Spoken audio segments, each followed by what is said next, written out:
Assalamualaikum warahmatullahi wabarakatuh. Minasan konnichiwa. Perkenalkan, namaku Choria Salwa, biasa dipanggil CHO. Aku dari jurusan Sastra Jepang Universitas Gadjah Mada angkatan 2017. Berarti tahun ini aku udah sang sensei. Udah tua banget. Udah, gak apa. Jadi untuk memenuhi tugas kelas online mata kuliah project work, aku membuat video ini. Jadi videonya ini tentang pengalaman belajar bahasa Jepang selama di SMA dulu. Jadi karena kan ini kelas online, dari hari Senin kemarin tanggal 16 Maret itu kita diliburin dan jadi kelas online karena kita harus mengisolasi diri dulu dari virus yang sedang mewabah akhir-akhir ini. Semoga teman-teman semua sehat selalu, jaga kesehatan. Pokoknya kalau nggak penting-penting banget nggak usah keluar. Oke, lanjut. Jadi pengalamanku belajar bahasa Jepang selama di SMA. Aku asalnya dari Purworejo. Kalian tahu kan Purworejo di mana? Harusnya tahu. Purworejo itu kabupaten di Jawa Tengah, pokoknya antara Jogja dan Jawa Tengah sebelah barat tuh lah, pokoknya sebelah Jogja, deket banget. Aku dulu di SMA 7 Purworejo. Kalian pasti tahu lah SMA 7 Purworejo. Kalau kalian anak Purworejo pasti tahu. Jadi aku SMA 7 itu masuk kelas bahasa. Aku 3 tahun itu belajar bahasa Jepang. Jadi dari kelas 10 aku udah belajar bahasa Jepang. Itu ya lumayan lama sih, emang lama sih. 3 tahun belajar bahasa Jepang, 6 semester. Dan waktu belajar bahasa Jepang itu aku pakai buku namanya Nakayoku Nihongo. Ya, bukunya seperti ini. Cici.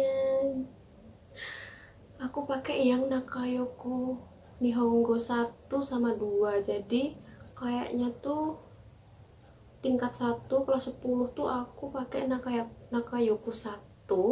Terus kelas 2 sampai kelas 3 tuh aku pakai Nakayoku 2, bukunya warna ungu. Terus itu tuh hampir seluruh siswa itu punya bukunya.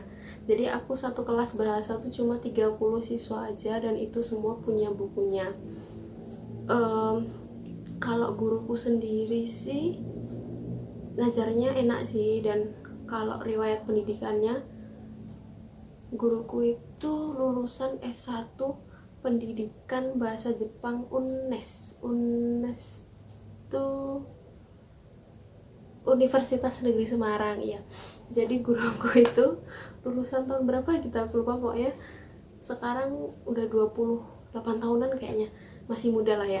Jadi lulusan UNES udah mengantongi sertifikat JLPT N3, dan itu untuk seukuran guru SMA tuh udah bagus gitu. Karena aku kan dulu SMA berarti tahun berapa ya, tahun 2015, karena ya 2015. Jadi untuk seukuran tahun 2015 tuh udah bagus banget, ada guru yang udah lulus di LPTN 3, ya standar lah, bagus.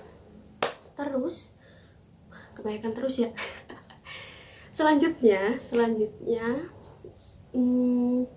selama belajar bahasa Jepang itu nggak cuma belajar teorinya aja. Jadi nggak kayak cuma belajar watashi wa choria desu gitu, nggak cuma kayak gitu.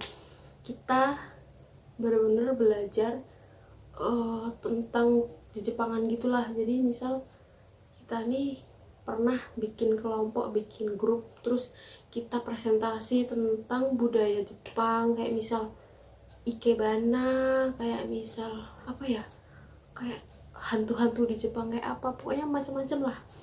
Dan apa ya, kita nggak cuma teori aja, kita ada prakteknya juga. Kita pernah pakai yukata, jadi kayak tata cara pakai yukata gitulah. Jadi ada prakteknya, terus ada juga cara nulis kaligrafi Jepang. Kalian tahu pasti kan, shodo ya, shodo itu kita juga ada klubnya. Jadi kayak untuk standar SMA tuh udah bagus gitu loh, kayak kita nggak cuma diajarin teorinya aja, kita nggak cuma nulis baca dan segala macam, kita juga ada prakteknya gitu. Nah, oleh karena itu kita tuh kayak untuk seukuran SMA wah udah bagus nih gitu. Terus kita ikut lomba-lomba, kayak misal yang pertama tuh dulu aku pernah ikut Nihon Matsuri-nya UNES. Nihon Matsuri-nya UNES ya, di Semarang itu. Dulu kita ikut lomba LCC, lomba kana, aku ikut lomba kana, terus sama lomba shodo kayaknya loh, kalau nggak salah inget. Pokoknya itulah, itu kita ya dapat pengalaman aja sih, belum bawa pulang apa-apa, nggak apa-apa karena kan masih belajar, itu juga baru pertama. Terus ada juga kita ikut selanjutnya tuh di Orange-nya Undip, Universitas Diponegoro, itu juga di Semarang. Itu ikut LCC ada juga, terus sama ikut kanji apa gitu, pokoknya lupa. Aku tuh ikut kanji, itulah semacam lomba-lomba kanji gitulah pokoknya, kayak ya gitulah pokoknya, kanji, semua tentang kanji gitu-gitulah. Nah itu juga belum bisa bawa pulang piala, nggak apa-apa, masih ada kesempatan berikutnya. Terus yang terakhir tuh aku inget banget, beberapa bulan sebelum lulus tuh aku ikut lomba bungkasai. Jadi bungkasai itu setingkat Jateng DIY, itu kita ada ikut lomba shodo, LCC sama kana. Aku ikut yang kana itu. Jadi lombanya tuh kayak kosakata, bumpo, segala macam gitulah. Terus ada juga lomba yang bentukannya kayak karuta gitu. Kalian tahu kan karuta kayak apa ya? Itulah, pokoknya itulah. Itu alhamdulillah aku bawa pulang piala, aku juara dua kana. Ada fotonya seperti ini. Ya itu udah suatu kebanggaan banget, aku bisa menang lomba untuk pertama kalinya. Wah, tepuk tangan. Nah terus apa namanya, jadi kayak gimana ya, setelah menang lomba tuh aku merasa wah, apa mungkin jangan-jangan masa depanku tuh tentang bahasa Jepang gitu, kayak wah udah buat aku lihat bahasa Jepang tuh kayak bersinar terang gitu. Terus akhirnya tuh tahun sebelumnya tuh aku ikut JLPT N5 gitu. Kita emang langganan tiap tahun Desember itu ikut JLPT. Jadi aku ikut JLPT N5, alhamdulillah juga lolos. Nah berarti kan aku udah punya sertifikat N5 sama punya piagam. Jadi karena itu aku memutuskan untuk melanjutkan minatku dalam bahasa Jepang ke jenjang yang lebih tinggi. Jadi aku daftar SNMPTN-nya Sastra Jepang UGM, cuma satu, dan alhamdulillah lolos karena piagam dan sertifikat JLPT tadi. Seperti itu. Jadi gimana ya, menurutku untuk standar pendidikan bahasa Jepang di SMA, terutama di daerah Purworejo yang notabene-nya kota kecil gitu,